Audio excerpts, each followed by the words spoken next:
and welcome to the Byline Network podcast. Today we're going to be talking about one of the Labour government's flagship policies, which is Great British Energy, which has been in the news recently. And who better to tell us about it than its chair, Juergen Maier. Juergen, thank you very much for joining us. I know you're extremely busy, so much appreciated. I'm going to start by asking you a question about yourself. I'd love to hear more about you. I'm particularly interested in your time as the CEO of Siemens, which I think most people will know is a global technology powerhouse. You were the CEO of Siemens UK. You did a lot of work there that helped to make it a more diverse organisation. I'd like to hear more about that. Well, thank you very much, Anna, and really a pleasure to be on. Well, and goodness, it was a 33-year career I held at Siemens, so it's always hard to sort of shortcut it. But I think there is probably two things that would sort of take out from my career, and one was that the thing I particularly enjoyed about my time at Siemens was about bringing new technologies to market and particularly focusing on technologies that make a positive difference to society. And actually, that's sort of where I've spent a lot of my time, which is, how can technology, not just deliver what it says on the tin, but how can it improve society? And of course, we'll come on to Great British Energy, and that's very much a theme running through that. And you are right. The other thing that I also focused on was culture, people, and diversity and inclusion. And it's just so obvious to me, because I spent my first 10 years at Siemens being an unouted gay man, feeling quite uncomfortable in this quite male macho environment. And when I got to a position where I could make a difference, I wanted to help change that.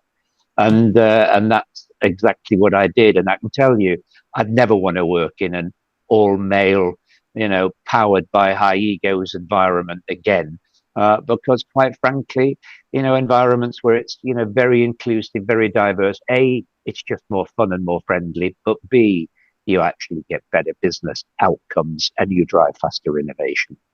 Oh, yeah, it's really interesting. So you kind of touched on it. So how did you end up becoming chair of GB Energy? What was that path that brought you here?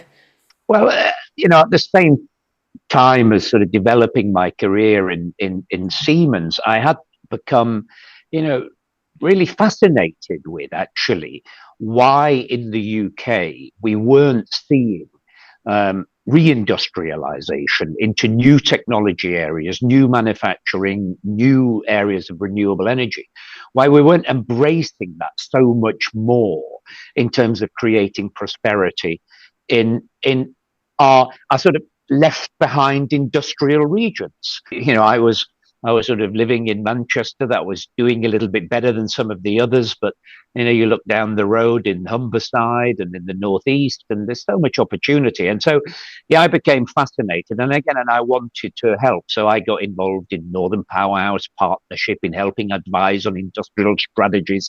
And so I was advising governments of the past, this government, also the Lib Dems. I was advising anybody that wanted to listen really as to, how we can make more of reindustrialization. So, when I was asked whether I was interested in this, I of course said 100%. Why would you not? This is the chance of our lifetime to reindustrialize. Can I ask you, Jurgen, what do you think the biggest challenge is? Your top priority for GB Energy? Well, any technology change is not easy, and I think the key challenges are always the same ones. And one is, how do you continue to bring the cost down of what we're doing? And actually, if you take offshore wind as a technology, for when I first started in it to now, actually seen over that 15-year trajectory, the costs have come down by 60%, but it never goes totally linear. And right at the moment, they're actually bumping up again, because we've got supply chain challenge, we've got global trading issues, you've got, all sorts of challenges going on. So the challenge is, how can we get the innovators? How can we work to continue that trajectory to come in the right direction and bring the costs down? The second challenge is people, talent, skills, R&D, and that work. And the third challenge is one that, I'm sure we'll talk a little bit about as well. And that is, there is, unfortunately, the journey to sustainable energy, to net zero, has been politicized. It's been taken by, some of our more populists, as a divisive issue. And so we've created this huge, it's all terrible for you and it's going to cost you more, and so politically it's become quite difficult. Whereas, of course, when you look at the facts and what has been achieved and what will be achieved, the world looks very different. So I guess one of the questions I have, I live in an area which doesn't have gas, and so I'm purely electric here, and my electricity bills are eye-watering in the winter because of that. I don't even have storage heating, it's just panel heating. Why has electricity become so expensive for consumers, and particularly in the UK? We seem to be an outlier in terms of global prices, that the UK is so high.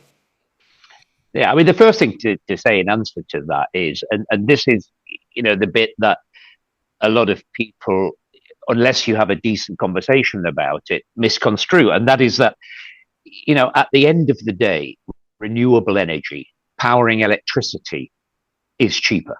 And it's also more efficient. As a matter of fact, renewable energy, getting it from source to where it's used in your heating panels, it's about 70% efficient. Your average fossil fuel is about 25% efficient. So you've got a lot of efficiency in the system, which ultimately can help bring those prices down. So now to come to answer your question as to why are energy prices high? Well, one answer is the really high price spikes that we saw going back 2 or 3 years ago were caused by gas. It wasn't caused by electricity as such at all. Well, it was, but it was because the UK particularly relies very heavily on gas powering turbines, that those turbines then make electricity, and hence the electricity prices shot up because of our significant reliance on gas. And that's the very reason why we want to get ourselves off more gas and onto more homegrown renewable energy, which is what Great British Energy is all about. The second reason is that as we build the new energy system, as we literally electrify everything, it does take a lot of investment. And that investment needs to be paid for.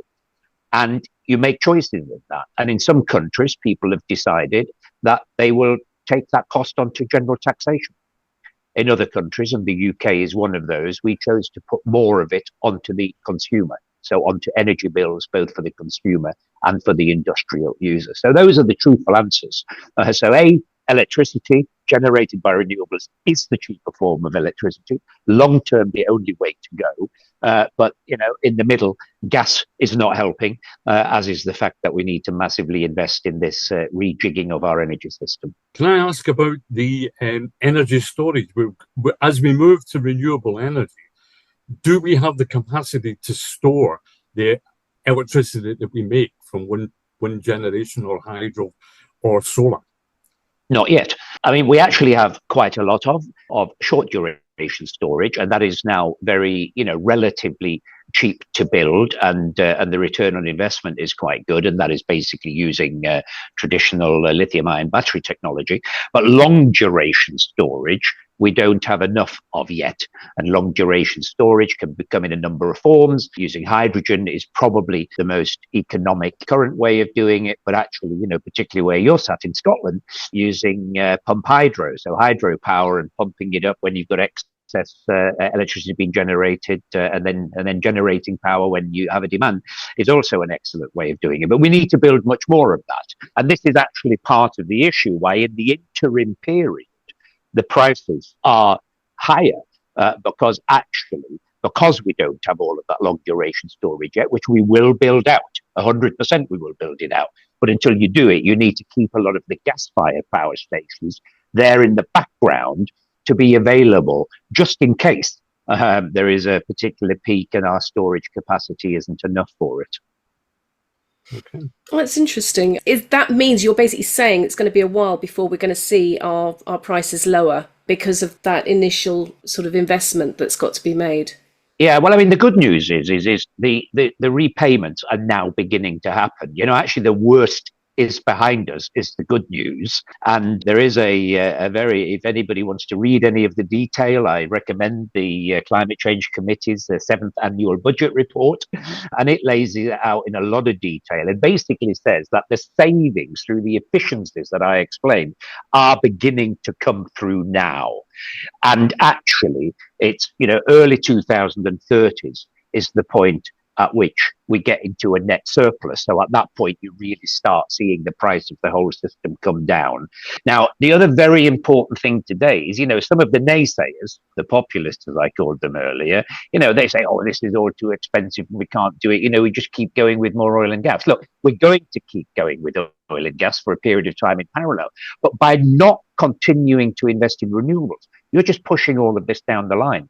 And guess what? Gas will spike again. At the moment, it's quite low in price, but it will go up again. And then consumers like you, with your electricity bills, your prices will spike. Guess what? Not because of renewable electricity, because that's now very predictable, but it will spike because of gas.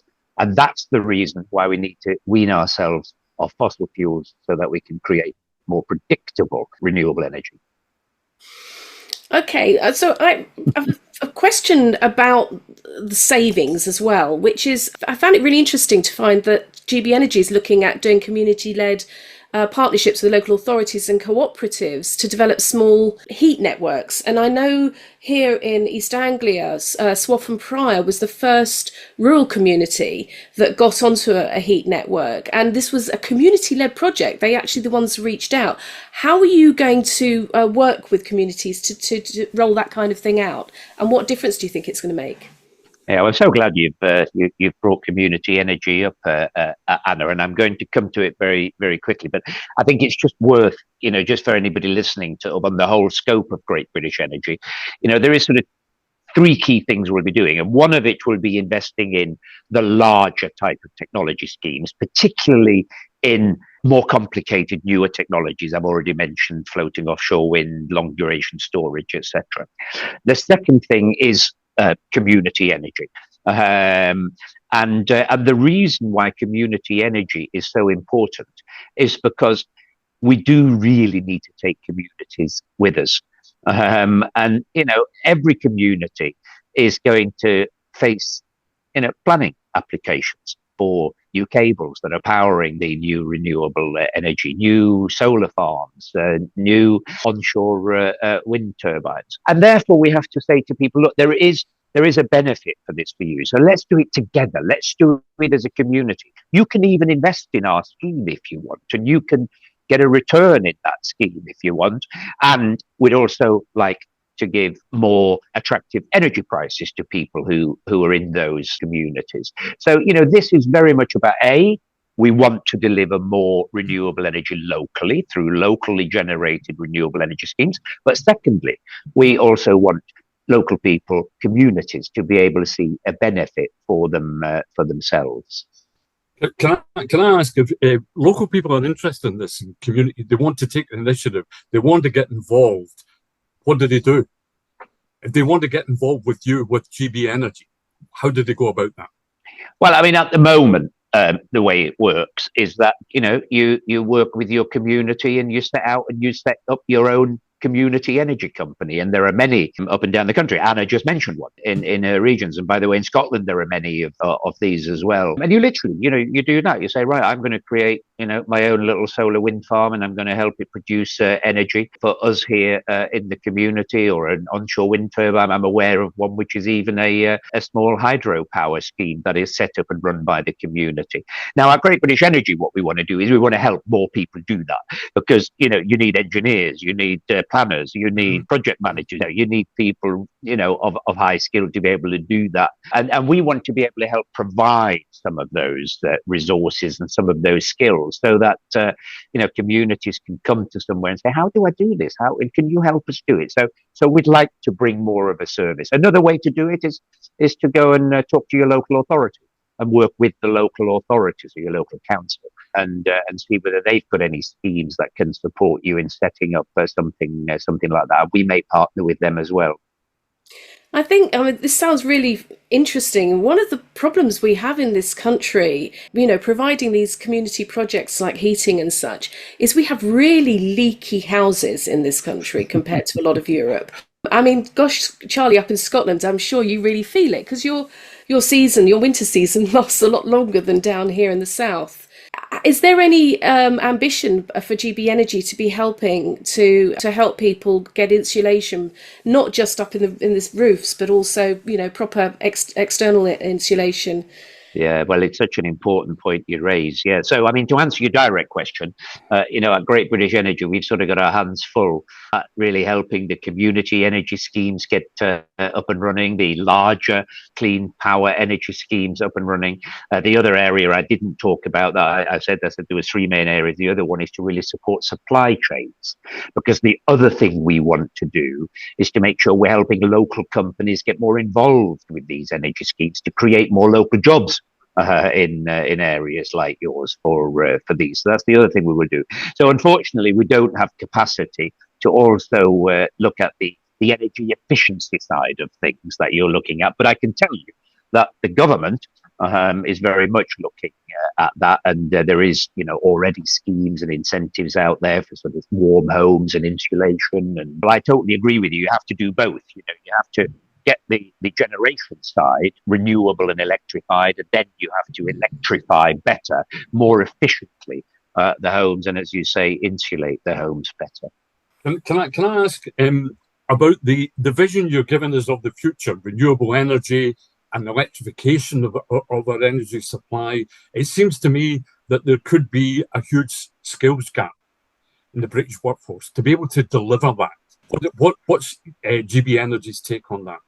So, I mean, you're absolutely right, and I did say that's one of the challenges. I mean, first of all, the good news is that in the country today, the UK, we have 270,000 people in this industry already. So, we've managed to get quite a lot of people working in the industry. 100,000 of those are in Scotland, by the way. And the other good news is that people who are coming out of industries which are declining at a slower pace, although it's been not the best week over the last couple of weeks in terms of particularly jobs being lost in the oil and gas industry, as you will know, in the northeast of Scotland. But the good news is that there has been a lot of work done to map the people that are working in sectors like oil and gas, but it's not only oil and gas, it's people working in steel industries and others. Those skills map fantastically onto building offshore wind farms, onto building carbon capture schemes, onto building hydrogen storage schemes. So, yes, we have to do more to support people, and hence there are initiatives like Skills Passport to help people to be able to reskill and upskill. But actually, the starting point for a lot of people in our economy is a damn good one. I have a question around the role of government in industry generally, because a lot of people think that anytime a government's involved, the whole thing becomes potentially very sclerotic and slow moving. So what would you say to people who are sceptical about the idea of GB Energy? How would you address their scepticism about it being something that could really make a difference?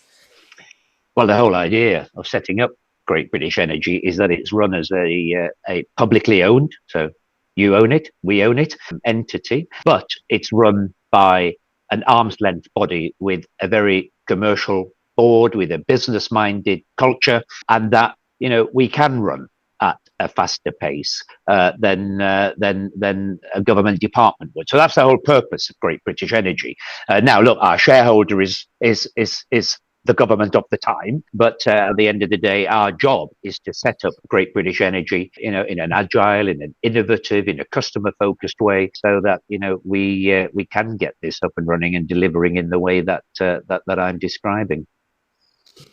Okay, well, I know that you're very short of time, so I just want to say thank you so much for coming along and joining us on the Byline Network podcast. Would you consider joining us maybe in a year's time to tell us how you're doing? I think that would be a fabulous idea. So thank you very much, Anna, for the interesting conversation, and to you as well, Charlie. Thank you very much. Thank you very much. Thanks for coming along.